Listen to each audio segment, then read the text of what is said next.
Chaque semaine, nous redécouvrons, main dans la main, nous avançons. La sagesse cachée se révèle, des vérités que nul n'enseigne. Le cœur de l'Afrique dans la parole, des histoires qu'on nous dévoile. Bienvenue chez toi, esprit libéré.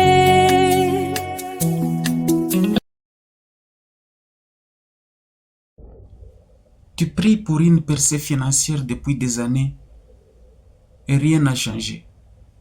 Pas parce que Dieu ne t'écoute pas, mais parce que ta façon de penser est encore brisée. Je veux que tu sois honnête avec toi-même maintenant. Tu donnes ta dîme, tu gênes, tu crois en Dieu. Mais dès que quelqu'un parle de construire la richesse, quelque chose en toi se bloque. Peut-être qu'on t'a appris que l'argent est la racine de tous les maux. Peut-être que tu as grandi en voyant tes parents lutter financièrement et tu as simplement accepté cela comme une normalité. Peut-être qu'au fond de toi, tu crois qu'être pauvre est plus sain. Et donc, chaque fois qu'une opportunité se présente, une idée de business, un investissement, tu spiritualises ta peur et tu appelles ça attendre Dieu. Pendant ce temps, les factures n'attendent pas, la famille n'attend pas, l'avenir n'attend pas. Voici ce que personne ne t'a dit à l'église. L'humilité n'est pas la même chose que la pauvreté. Jésus n'est pas mort pour que tu restes pauvre en appelant cela la foi. Proverbe chapitre 13 verset 22 dit: l'homme de bien laisse un héritage aux enfants de ses enfants. Ce n'est pas la mission d'une personne financièrement brisée. Le vrai ennemi, ce n'est pas l'argent. C'est la croyance limitante selon laquelle tu ne mérites pas, que vouloir plus est égoïste. Qu'est-ce que rester petit est plus sûr?